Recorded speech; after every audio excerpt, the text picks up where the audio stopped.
teman-teman mahasiswa baru dan lama. Selamat datang di dunia kampus. Tempat di mana petualangan intelektual dan sosial dimulai. Ngomongin soal pergaulan, kampus itu bisa jadi dua sisi mata uang. Di satu sisi, bisa jadi sumber inspirasi, motivasi, dan tempat kita tumbuh. Tapi di sisi lain, kalau salah pilih teman, bisa jadi jebakan yang merusak masa depan. Salah pergaulan itu bukan cuma soal ikat-ikatan bolos kelas. Dampaknya bisa jauh lebih serius. Dari mulai tekanan mental, prestasi anjlok, sampai berurusan dengan hukum. Makanya, hari ini kita akan bahas tuntas tips strategis buat menjaga diri dan memilih lingkungan pergaulan yang sehat di kampus. Ini bukan soal jadi antisosial, tapi soal jadi cerdas secara sosial. Yuk, kita mulai. Poin pertama yang paling krusial dan harus kita waspadai adalah lingkaran narkoba. Ini bukan cuma cerita di film-film. Ini nyata dan seringkali masuk ke kehidupan mahasiswa lewat jalur yang sangat halus. Biasanya ditawari dengan dalih biar gaul, tanda solidaritas bro, atau yang paling sering, buat pelarian dari stres tugas kuliah. Banyak banget mahasiswa yang terjebak karena 3 hal. Pertama, pengen diterima di sebuah geng. Kedua, rasa penasaran yang gak terkendali. Atau ketiga, mereka gak tahu gimana caranya menolak ajakan itu dengan sopan. Jadi, gimana cara kita membentengi diri? Kuncinya ada di prinsip. Tegaskan prinsipmu dari hari pertama kamu menginjakkan kaki di kampus. Tidak untuk mencoba, tidak untuk ikut-ikutan. Titik. Kalau ada teman atau lingkungan yang menormalisasi penggunaan zat terlarang, entah itu dengan bercanda atau serius, itu lampu merah. Segera jaga jarak. Kamu juga perlu peka mengenali tanda-tanda penyalahgunaan di sekitarmu. Misalnya, ada teman yang perilakunya tiba-tiba berubah drastis, jadi lebih tertutup, sering gak fokus, atau sebaliknya, jadi terlalu bersemangat tanpa alasan yang jelas. Waspadai juga ajakan-ajakan terselubung seperti, "Yuk, ikut kita, ada vitamin biar kuat begadang." Kalau kamu menemukan indikasi peredaran atau penyalahgunaan, jangan diam saja. Laporkan ke pihak kampus yang berwenang atau lembaga terkait. Jangan takut, laporanmu bisa menyelamatkan banyak orang. Dan yang terpenting, bangun komunitasmu sendiri. Cari teman-teman yang punya visi sama, yang mendukung gaya hidup sehat dan produktif, ikut UKM olahraga, seni, atau keagamaan. Lingkungan positif adalah benteng terbaikmu. Selanjutnya, mari kita bahas tentang perundungan dan lingkungan yang toksik. Mungkin kita berpikir, perundungan itu cuma terjadi di sekolah. Tapi di kampus pun, bentuknya bisa lebih beragam dan licik. Bisa berupa ejekan yang katanya cuma bercanda, pengucilan dari kelompok, tekanan sosial buat ikut-ikutan hal yang gak benar, atau bahkan manipulasi emosional. Misalnya, senior yang memanfaatkan posisinya untuk menekan junior.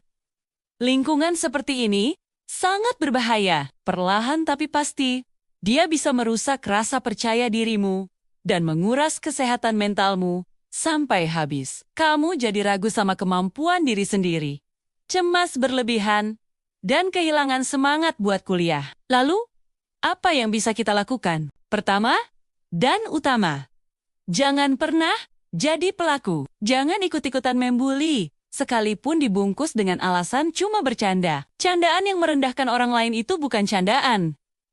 Itu kekerasan verbal. Sebaliknya, kita harus bangun empati. Kalau kamu lihat ada teman yang direndahkan atau dikucilkan, beranikan diri untuk membela. Cukup dengan mengajak dia ngobrol atau mengajaknya gabung di kelompokmu, itu sudah sangat berarti. Nah, bagaimana jika kamu yang jadi korban? Jangan dipendam sendirian. Itu bukan tanda kelemahan Kari Dukonggan. Ceritakan ke teman yang kamu percaya, dosen wali, atau konselor kampus. Hampir semua kampus punya layanan konseling gratis. Manfaatkan itu. Jika perundungan terjadi berulang kali, coba dokumentasikan buktinya screenshot chat atau rekaman suara. Jika memungkinkan lalu, laporkan ke pihak yang berwenang di kampus. Ingat, kamu berhak merasa aman. Dan yang terakhir, pilihlah lingkaran pertemanan yang suportif, yang saling menghargai, bukan yang saling menjatuhkan. Masalah ketiga yang gak kalah penting adalah intoleransi dan diskriminasi. Kampus seharusnya jadi miniatur Indonesia yang Bhinneka Tunggal Ika, tempat di mana kita bertemu orang dari berbagai suku, agama, latar belakang, dan pandangan. Ini adalah kesempatan emas untuk memperluas wawasan. Tapi sayangnya, kadang ada kelompok-kelompok yang justru menyebarkan kebencian dan menolak perbedaan. Intoleransi bisa muncul dalam bentuk penolakan terhadap perbedaan agama, suku, gender, atau bahkan pandangan politik. Ini sangat berbahaya karena bisa memecah belah dan menciptakan lingkungan yang penuh curiga. Bagaimana cara melawannya? Pertama, jangan pernah terjebak dalam kelompok eksklusif yang kerjaannya menyebarkan ujaran kebencian atau stereotip negatif tentang kelompok lain. Kalau kamu mendengar, ada yang bilang orang dari suku ke-10 itu pelit, atau orang dengan keyakinan Y itu sesat, langsung waspada. Itu adalah bibit perpecahan. Alih-alih menghakimi, bangunlah dialog. Dekati teman-teman yang berbeda latar belakang denganmu, bukan dengan prasangka, tapi dengan rasa ingin tahu dan hormat. Tanyakan tentang budaya mereka. Dengarkan cerita mereka, kamu akan sadar bahwa kita semua lebih banyak persamaannya daripada perbedaannya. Kalau kamu menyaksikan atau mengalami tindakan diskriminatif, jangan ragu untuk melaporkannya ke pihak kampus atau lembaga yang relevan seperti Komnas HAM. Bergabunglah dengan UKM atau komunitas yang mendorong keberagaman dan toleransi. Jadilah agen perubahan. Kamu tidak perlu jadi orator ulung.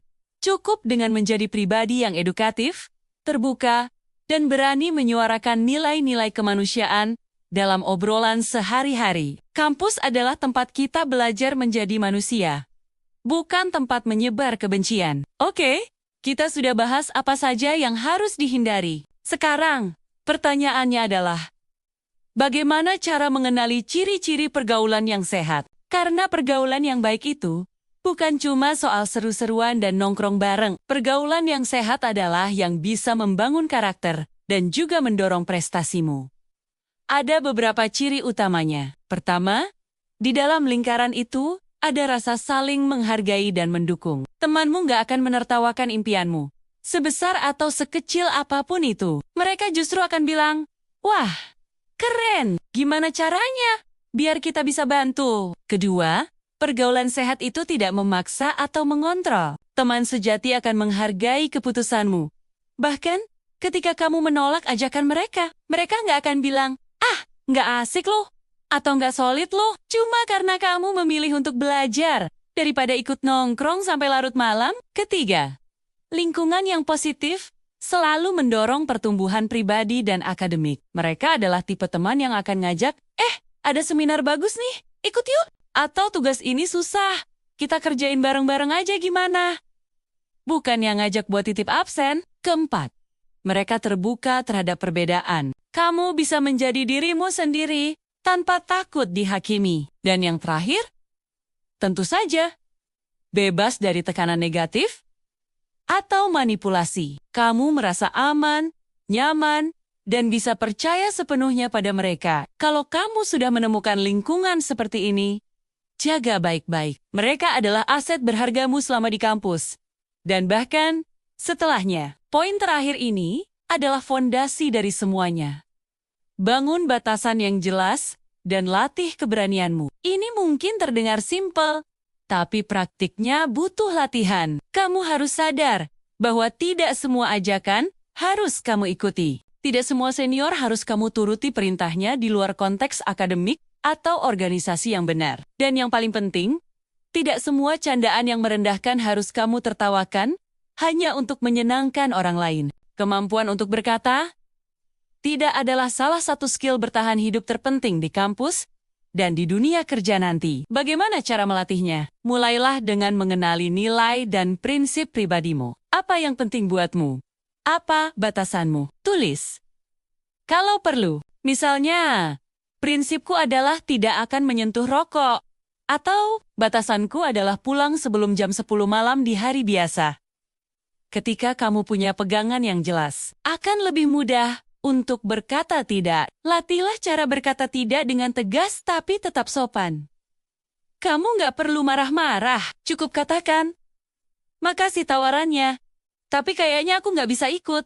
Atau maaf, aku kurang nyaman dengan itu. Tanpa perlu penjelasan panjang lebar, lakukan evaluasi terhadap lingkungan sosialmu secara berkala. Tanyakan pada dirimu sendiri, apakah teman-temanku membuatku menjadi versi yang lebih baik dari diriku? Apakah aku merasa bahagia dan berkembang di lingkungan ini? Dan yang terpenting, jangan pernah takut untuk keluar dari kelompok yang merugikan. Mungkin awalnya terasa sepi, tapi kesepian sementara jauh lebih baik daripada terjebak dalam kerusakan jangka panjang. Jadi, sebagai penutup, ingatlah prinsip ini.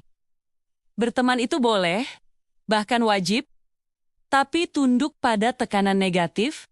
Jangan pernah pergaulan di kampus itu bisa menjadi sumber kekuatan terbesarmu. Tempat kamu menemukan sahabat seumur hidup dan mentor yang menginspirasi. Tapi, ia juga bisa menjadi sumber luka yang dalam. Pilihlah temanmu dengan bijak.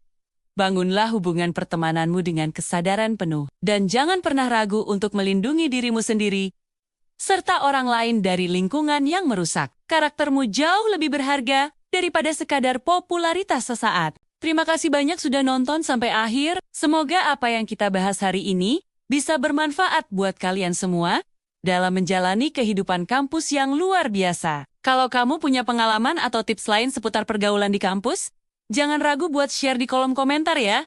Kita bisa saling belajar. Jangan lupa like, subscribe, dan nyalakan lonceng notifikasinya biar nggak ketinggalan konten-konten bermanfaat lainnya.